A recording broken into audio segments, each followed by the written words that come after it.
नमस्कार दोस्तों, स्वागत है आपका my smart class YouTube channel में। मैं हूं आपका टीचर डॉक्टर नीलेश वाला और आज हम डिस्कस करने वाले हैं एक्सरसाइज सॉल्यूशन के बारे में, unit number 2 structure of atom की।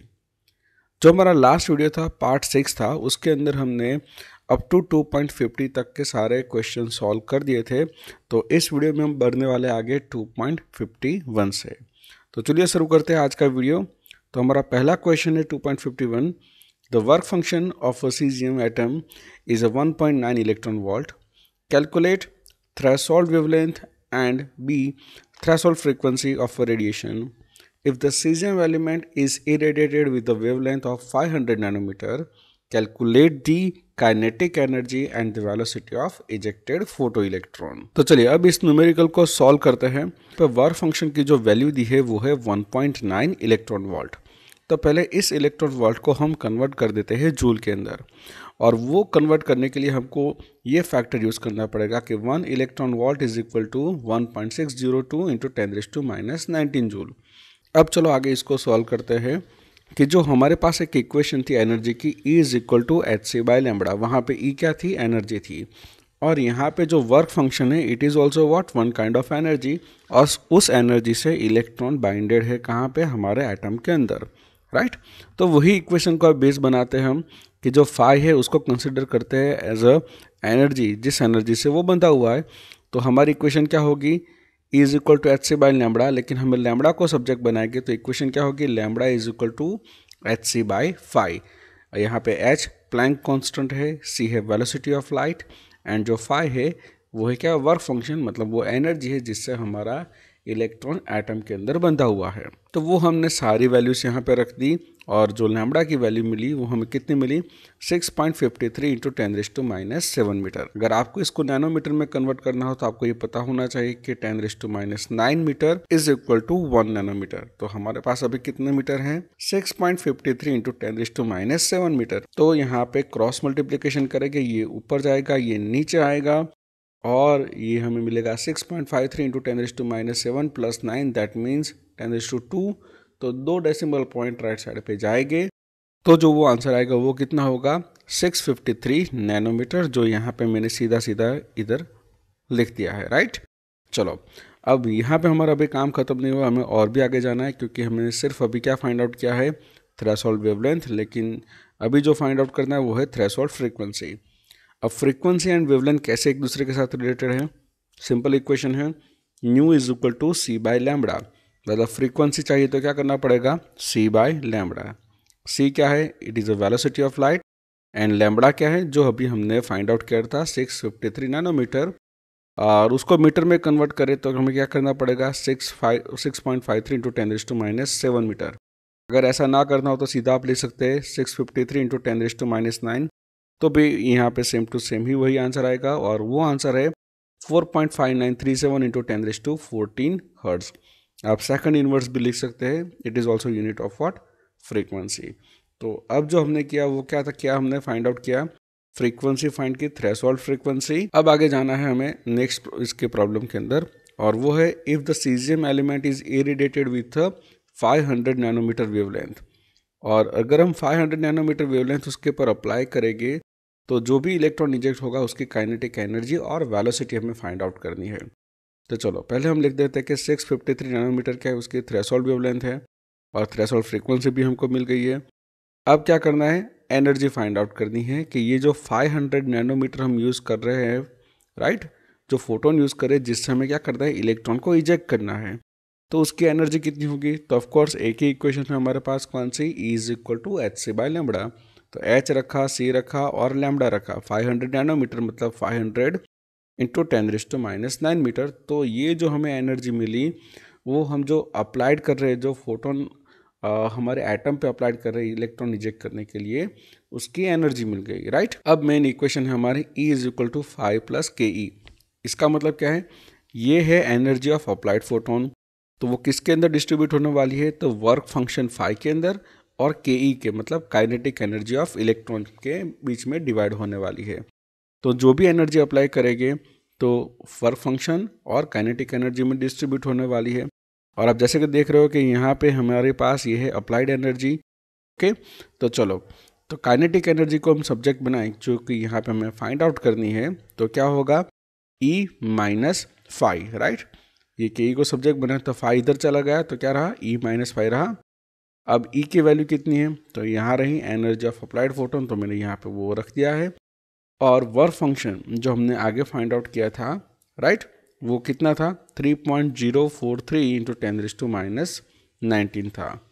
और ये वो थ्रेशोल्ड फ्रीक्वेंसी से आप फाइंड आउट कर सकते हो, राइट। सीधा इसको प्लैंक कांस्टेंट से मल्टीप्लाई करना है, तो ये आंसर आपको यहाँ पे मिल जाएगा।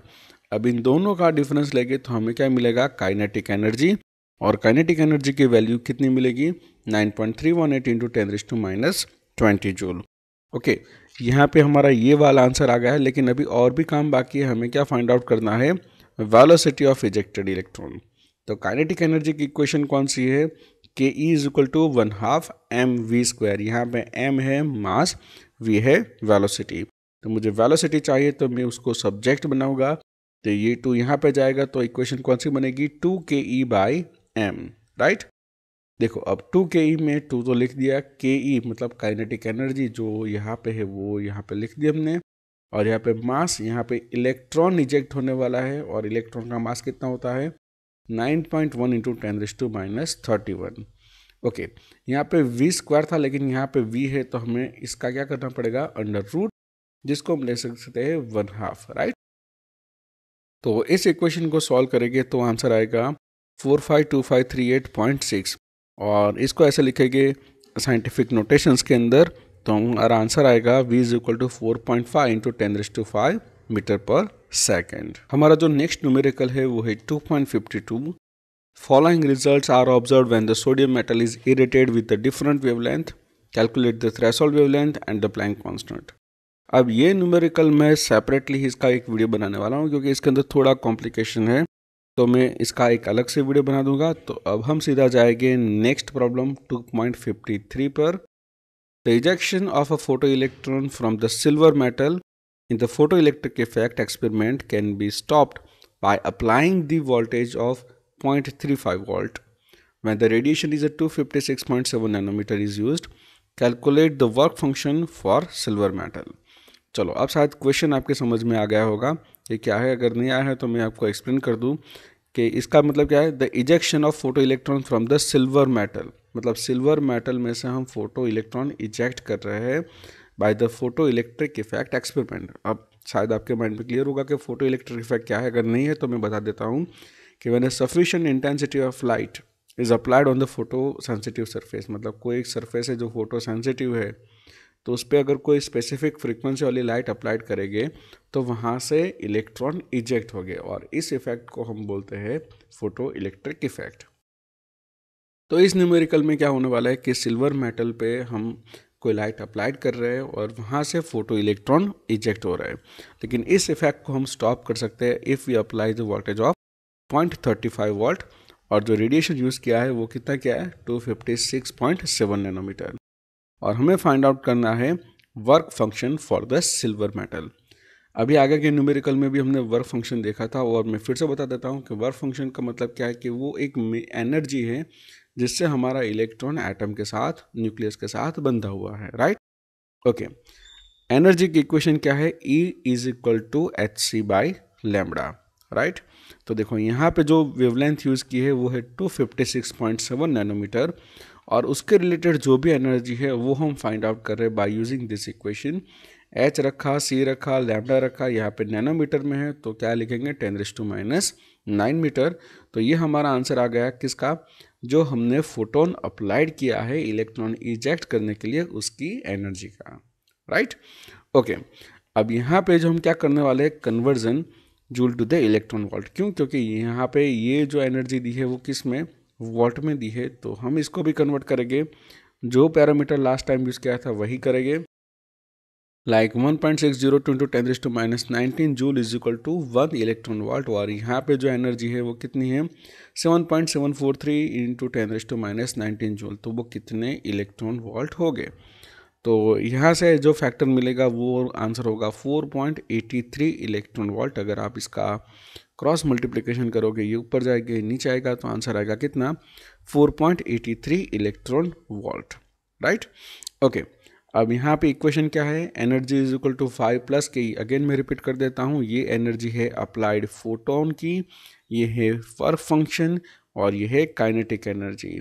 और मुझे वर्क फंक्शन चाहिए तो मैं वर्क फंक्शन को सब्जेक्ट बनाऊंगा, तो इक्वेशन होगी ई माइनस के ई, राइट।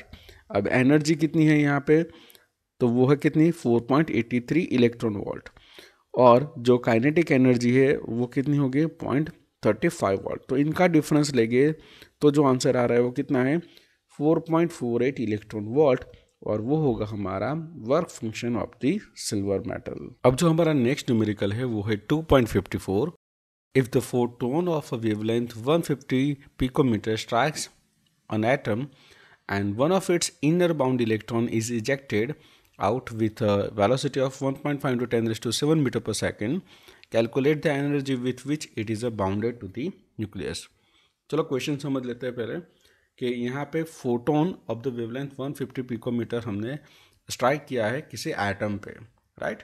और उस एटम का इनर इलेक्ट्रॉन, मतलब अंदर साइड वाला, बाहर नहीं, हम वैलेंस इलेक्ट्रॉन की बात नहीं कर रहे, अंदर का कोई इलेक्ट्रॉन वहाँ से बाहर निकल रहा है, इजेक्ट हो रहा है, और उसकी वेलोसिटी कितनी दी है, 1.5 into 10 raise to 7 metre per second. और हमें कैलकुलेट करना है कि कितनी एनर्जी से वो वहाँ पे बाइंडेड था। हम पहले फाइंड आउट क्या करेंगे, हमारी वही equation E is equal to 5 plus K E, right. और हमें जो चाहिए वो क्या है, यहाँ पे E मतलब एनर्जी है, और एनर्जी का मतलब होता है hc बाई लैम्बडा। फाई है हमारा वर्क फंक्शन, और ये है अप्लाइड एनर्जी, जो फोटोन हम कर रहे हैं ना उसकी एनर्जी है। फाई वर्क फंक्शन है, और के ई का मतलब क्या है, काइनेटिक एनर्जी है। ओके, तो देखो hc बाई लैम्बडा, और यहाँ पे हम फाई को सब्जेक्ट बनाते हैं, तो इक्वेशन क्या आएगी, hc by lambda minus 1/2 mv², जो यहाँ पे हमने वो कर दिया है, राइट। फाई को सब्जेक्ट बनाया है तो 1/2 mv² कहाँ जाएगा, लेफ्ट साइड पे जाएगा, तो यह प्लस का हो जाएगा माइनस हो जाएगा। ओके, अब देखो अगेन मैं वही की वही इक्वेशन दोबारा लिख रहा हूँ, लेकिन आपको समझ में आए इसलिए कि फाई यहाँ पर कर दिया, hc by lambda minus 1/2 mv²। अब सबकी वैल्यू प्लेस करेंगे, h है 6.626 इंटू 10⁻34 जूल सेकेंड, c है 3 into 10⁸ metre per second, lambda 150 into 10⁻12, क्योंकि ये पीकोमीटर में है, और पीको का मतलब होता है 10⁻12, राइट। 1/2 तो वो भी मैंने लिख दिया। m यहाँ पे इलेक्ट्रॉन इजेक्ट हो रहा है, और मास ऑफ द इलेक्ट्रॉन कितना होता है, 9.1 इंटू 10⁻31, जो यहाँ पे मैंने वो लिख दिया है। और वेलोसिटी बोला है 1.5 इंटू 10⁻7, जो भी यहाँ पे आ गया है। यहाँ पे स्क्वायर है, इसलिए यहाँ पे भी हमने क्या किया है, स्क्वायर किया है। तो अब प्लेस करेंगे वैल्यूज़ और उसका कैलकुलेशन। तो इसका जो आंसर आता है वो है 1.3225 इंटू 10⁻15 जूल, और इसका करेंगे तो कितना आएगा, 1.0237 इंटू 10⁻16 जूल। अब ये -15 में है और ये -16 में, तो इसका हम डायरेक्ट सब्सट्रैक्शन नहीं कर सकते। तो हम क्या करेंगे, इस -16 को -15 में कन्वर्ट, एक डेसिमल पॉइंट शिफ्ट हो जाएगा टुवर्ड द लेफ्ट, राइट। अब दोनों -15 में है तो इजीली इनका सब्सट्रैक्शन कर सकते हैं, और वो आंसर आता है 1.22 इंटू 10⁻15 जूल, जो है वर्क फंक्शन, राइट। और बोलेंगे हम उतनी एनर्जी से वो इलेक्ट्रॉन बाउंडेड था किसके अंदर, सिल्वर एटम के अंदर, राइट।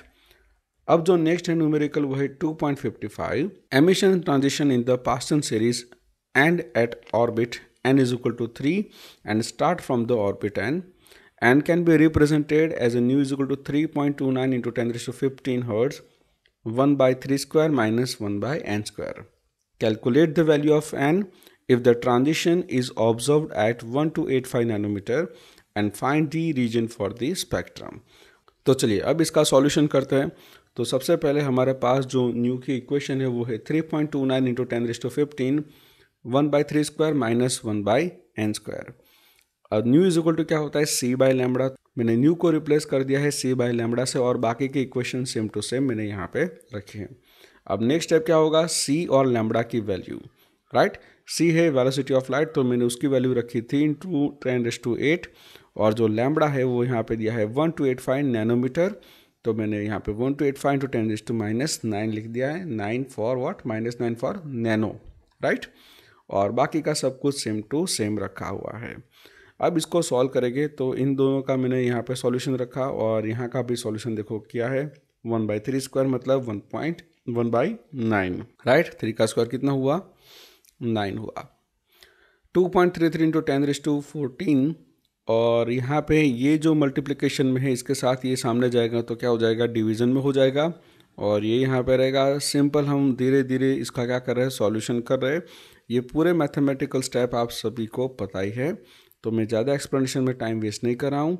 सीधा यहाँ पे आ जाते हैं कि 1/0.04015 इज इक्वल टू क्या होगा n² होगा। अगर मुझे n² चाहिए राइट इसका अगर सॉल्यूशन करूँगा तो ये कितना आएगा 24.90 इज इक्वल टू n²। लेकिन n चाहिए तो क्या करना पड़ेगा इसका अंडर रूट करना पड़ेगा। 24.9 मतलब इसको हम 25 समझ सकते हैं तो 25 इज इक्वल टू n² तो n इज इक्वल टू क्या होगा 5 होगा। तो यहाँ पे n की वैल्यू कितनी है 5 है।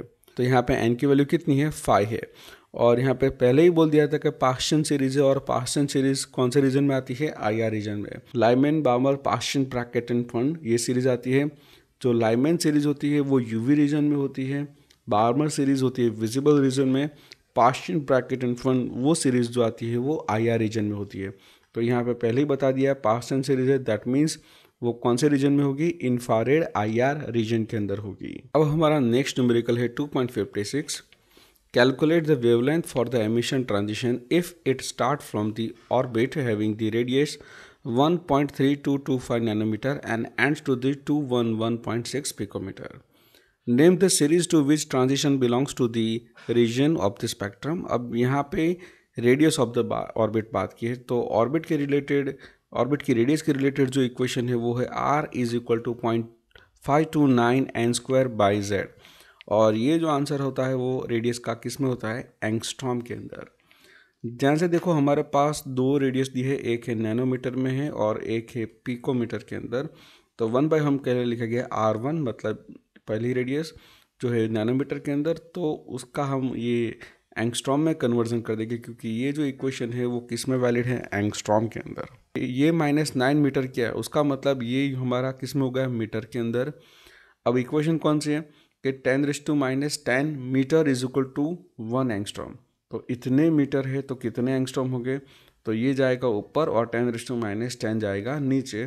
तो ये जो हमें आंसर मिलेगा वो किसके अंदर होगा कौन से यूनिट के अंदर होगा एंगस्ट्रॉम के अंदर और वो है कितना 13.3225 एंगस्ट्रॉम होगा। ये किसके लिए हमने किया R1 के लिए किया मतलब इसके लिए किया। अब जो नेक्स्ट है ये है 211.6 पिकोमीटर। उसको भी सेम मेथड से करना है। पहले पिकोमीटर को कन्वर्ट कर दो मीटर के अंदर और वो जो मीटर में आंसर आया उसको डिवाइड कर दो बाय 10⁻10 तो वो जो कन्वर्जन हो जाएगा वो किस में हो जाएगा एंगस्ट्रॉम के अंदर और वो आंसर आया 2.116 एंगस्ट्रॉम। अब हमारे पास दोनों रेडियस कौन सा यूनिट में है एंगस्ट्रॉम यूनिट के अंदर। अब इस इक्वेशन को यूज़ करना है कि R is equal to 0.529 n²/z। तो पहले हम R1 के लिए लिखेंगे तो यहाँ पे मैंने 13.225 एंगस्ट्रॉम लिखा राइट जो R की वैल्यू थी। यहाँ पे 0.529 भी लिख दिया। यहाँ पे n1² लिखा और ये जो Z है वो तो एज इट इज़ आएगा क्योंकि वो जो भी एलिमेंट है उसका एटॉमिक नंबर होगा राइट। यहाँ पे n1 एंड n2 क्या है तो वो है ऑर्बिट का लेवल बता दे कि कौन सी ऑर्बिट से कहाँ जा रहे हैं। तो R1 इज इक्वल टू मैंने क्या रखा n1। R1 के केस में ये n1 है और R2 के केस में वो क्या रखेंगे n2 रखेंगे। अब इन दोनों इक्वेशन 1 एंड 2 का हम क्या करेंगे रेशियो लेके राइट। तो पहले 1 इक्वेशन डिवाइडेड बाई इक्वेशन 2 करेंगे। जैसा कि आप देख रहे हो कि ये Z जो कॉमन है सेम एलिमेंट है तो वो निकल जाएगा, बचेगा क्या इतना सारा पार्ट बचेगा। हाँ अब इसको सॉल्व करेंगे राइट। 0.529 भी यहाँ पे निकल गया है, Z भी निकल गया है तो बचा क्या 13.225 upon 211.6 n1² upon n2²। Okay अब इसका सॉल्यूशन करेंगे तो इनका जो रेशियो है उसका आंसर आता है 6.25 और 6.25 ये तो स्क्वायर था। अगर सीधा हमें n1 एंड n2 चाहिए तो इसका अंडर रूट करेंगे तो होगा 2.5। 2.5 मतलब क्या 25 डिवाइडेड बाई 10। अब 25 डिवाइडेड बाई 10 मतलब क्या होगा 5/2 क्योंकि 5 कितना 25 एंड 5 2 10 तो n1 बाई n2 क्या होगा 5/2। दैट मीन्स ये अगर रेशियो देखे n1 जम n2, तो वो कितना होगा 5 जम 2, मतलब n1 की वैल्यू 5 होगी तो n2 की वैल्यू कितनी होगी 2 होगी। अब इसको ज़रा ध्यान से समझ ले कि ये जो मैंने यहाँ पे जो बताया है वो आपके टेक्स्ट बुक के अंदर भी है। यह है orbit n is equal to 5 और यह है n इज इक्वल टू 2, मतलब ये जो ट्रांजिशन हो रहा है यहाँ से कहाँ आ रहा है, यहाँ पे आ रहा है। देखो ये 5 वाला है ना, ये रहा, ये से यहाँ से यहाँ तक, राइट, ये ट्रांजिशन के बाद की है। अब मुझे इसकी क्या बात करनी है, वेव नंबर फाइंड आउट करना हो, राइट, कौन से रीजन में आ रहा है उसका वेव नंबर फाइंड आउट करना, तो ये न्यू बार हम यूज़ कर सकते हैं। तो उसके लिए इक्वेशन 1.097 इंटू 10⁻⁷, तो यहाँ पे n वैल्यू कितनी रखेंगे, एक 2 आएगा और दूसरा 5 आएगा, और वो जो आंसर है वो कितना है 2.303 इंटू 10⁻⁶ मीटर इनवर्स। तो ये तो वेव नंबर था, लेकिन वेव लेंथ चाहिए तो क्या करना पड़ेगा 1 बाय वेव नंबर, तो क्या मिल जाएगा हमको वेव लेंथ। तो इसका इन्वर्स करेंगे तो जो आंसर आएगा उसको नैनोमीटर में कन्वर्ट करेंगे तो वो होगा 434 नैनोमीटर। और ये ट्रांजिशन जो मैंने अभी हाईलाइट किया है, यही ट्रांजिशन हो रहा है इस सीरीज़ के अंदर। और अभी मैंने लास्ट न्यूमेरिकल में ही बताया कि जो लाइमैन सीरीज़ है वो यूवी रीजन में होती है, बार्मर सीरीज़ होती है वो विजिबल रीजन के अंदर होती है, और n इज इक्वल टू 2 में जो भी ट्रांजिशन हो रही है उसको क्या बोलते हैं बार्मर सीरीज़। तो ये जो रीजन है लाइक 400 नैनोमीटर टू 800 नैनोमीटर, तो वो रीजन होता है विजिबल रीजन। तो ये जो है वो विजिबल रीजन के अंदर हमें ये स्पेक्ट्रम दिखने वाला है। अब जो नेक्स्ट न्यूमेरिकल है वो है 2.57, dual behaviour of matter propose by de Broglie led to the discovery of electron microscope, often used for the highly magnified image of the biological molecules and other type of material. If the velocity of the electron in the microscope is a 1.6 into 10⁻⁶ meter per second, calculate de Broglie wavelength associated with this electron. मतलब यहाँ पे जो इतना सारा बताया है वो about the what dual character और we can say the dual behaviour of particle के बारे में बताया कि उसका पार्टिकल नेचर भी होता है, वेव नेचर भी होता है, और इलेक्ट्रॉन एज ए यूज़ करते हैं हम वेव नेचर, और उससे बनाता है इलेक्ट्रॉन माइक्रोस्कोप जिससे हम high resolution high magnify image देख सकते हैं, राइट, छोटे छोटे पार्टिकल्स लाइक हम बायोलॉजिकल मोलिकुल्स की भी बात करें और मटेरियल की, तो उसके बारे में डिस्क्राइब किया है। क्वेश्चन मेन यहाँ से स्टार्ट हो रहा है कि इलेक्ट्रॉन माइक्रोस्कोप के अंदर जो वेलोसिटी ऑफ इलेक्ट्रॉन दी है वो है कितनी 1.6 इंटू 10⁻⁶ मीटर पर सेकेंड, और हमें फाइंड आउट करनी है उसकी वेवलेंथ। तो डी ब्रोगली जब थियोरी आपने पढ़ी होगी तो उसकी इक्वेशन थी कि lambda is equal to h by M V, right. तो यहाँ पे लैम्बडा क्या है, वेवलेंथ है, h Planck constant, m it is a mass, right, जो भी पार्टिकल है उसका मास, और v है उसकी वेलोसिटी। आपको लैम्बडा फाइंड आउट करना है, और ये h मैंने लिख दिया, प्लैंक कांस्टेंट, मास। देखो यहाँ पे इलेक्ट्रॉन है, लाइक यहाँ पे क्लियरली बताया इलेक्ट्रॉन, और इलेक्ट्रॉन का मास कितना होता है 9.1 इंटू 10⁻⁻31 किलोग्राम, और वेलोसिटी भी यहाँ पे दी है कितनी है 1.6 इंटू 10⁻⁶ मीटर पर सेकेंड, तो वो भी मैंने रख दी।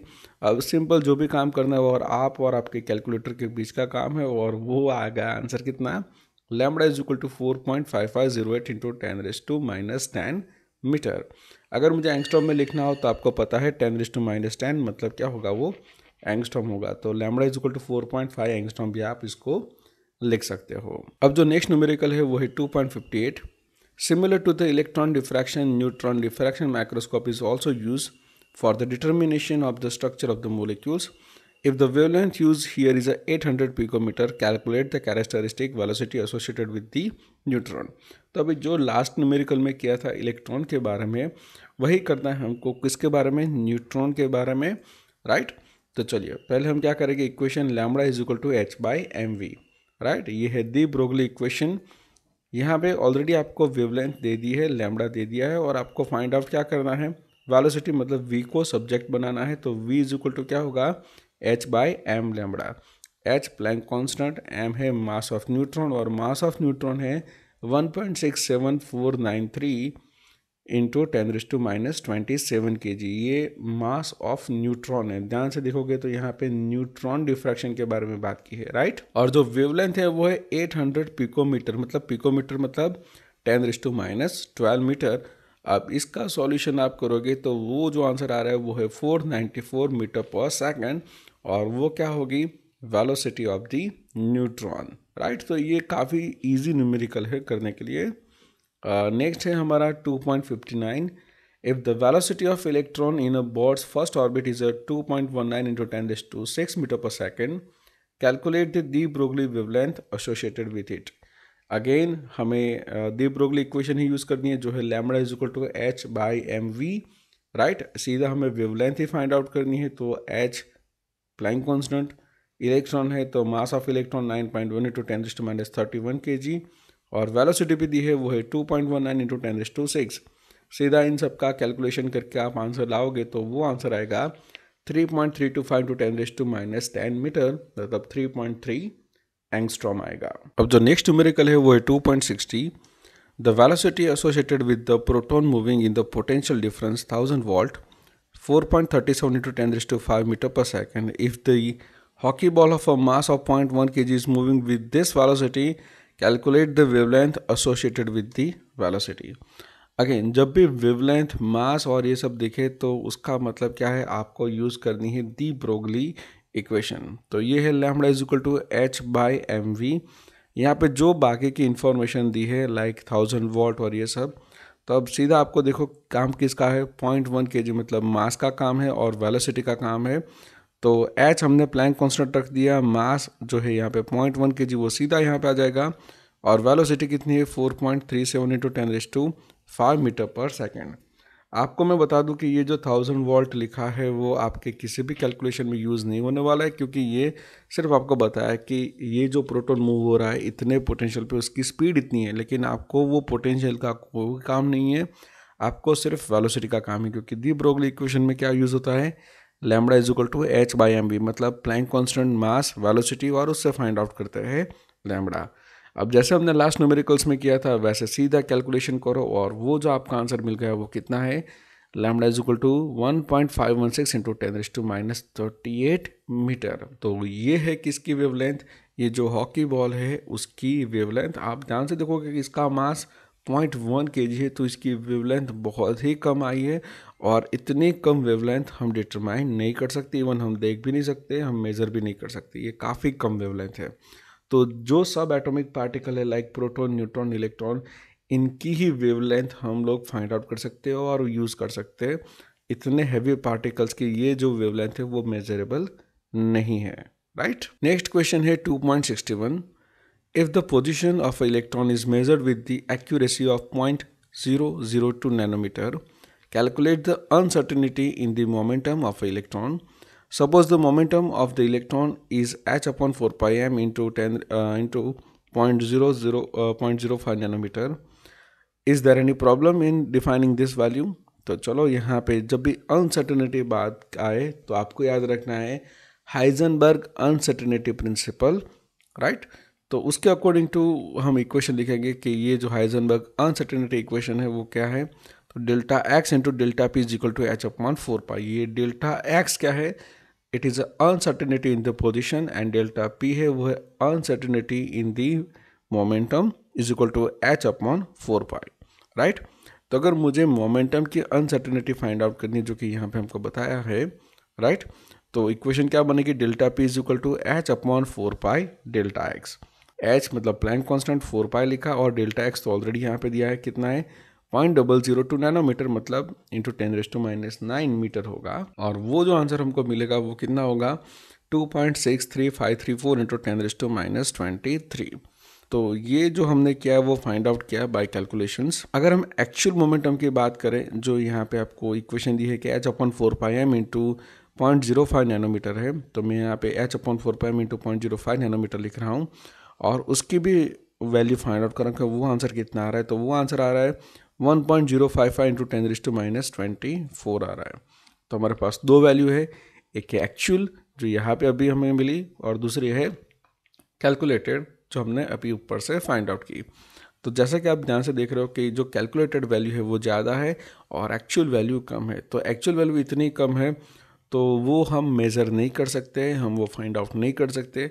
अगर कैलकुलेटेड से एक्चुअल ज़्यादा होती तो ही हम उसको फाइंड आउट कर सकते. तो ये प्रॉब्लम यहाँ पे अराइज होने वाला है. अब जो हमारा नेक्स्ट न्यूमेरिकल है, the quantum number of 6 electrons are given below, arrange them in the order of increasing energies. If any of this combination has the same energy then list it. Okay, अब मैं आपको वो पूरा list है वो यहाँ पे बता देता हूँ, लेकिन उसके पहले आपको ये टेबल जानना पड़ेगा, क्योंकि इसी टेबल से आप वो क्वांटम नंबर से ऑर्बिट को डिफाइन कर सकते हो। यही प्रॉब्लम मैंने ऑलरेडी हमारा एक पुराना वीडियो था उसके अंदर बताया है कि क्वांटम नंबर्स से आप कैसे सब कुछ जान सकते हो अबाउट द इलेक्ट्रॉन। अगर आपने वो वीडियो नहीं देखा तो ऊपर आई बटन यहाँ पे आता होगा, आप वो वीडियो ज़रूर देखना। क्वांटम नंबर के आपके जो भी डाउट होंगे वो सारे सॉल्व हो जाएंगे। तो चलो, पहला हमारा जो क्वेश्चन है वो है n is equal to 4, l is equal to 2, m l की वैल्यू है -2 और m s की है -1/2। तो आपको जरा भी कंफ्यूज नहीं होना है, सिर्फ इन दो वैल्यू से ही आपको ऑर्बिट का पता चल जाएगा। n इज इक्वल टू 4, तो देखो यहाँ पे n इज इक्वल टू 4 और l की वैल्यू कितनी है 2 है, मतलब l की वैल्यू 2, l2 तो कौन सी ऑर्बिट d, n4 तो पहले 4 तो लिख देना है, और यहाँ पे l की वैल्यू 2 तो कौन सी ऑर्बिट होगी 4d होगी। अब आप बताओ n इज इक्वल टू 3 तो पहले 3 तो लिख ही देना है, और l की वैल्यू 2 तो अगेन d है, तो ये कौन सी ऑर्बिट होगी 3d होगी।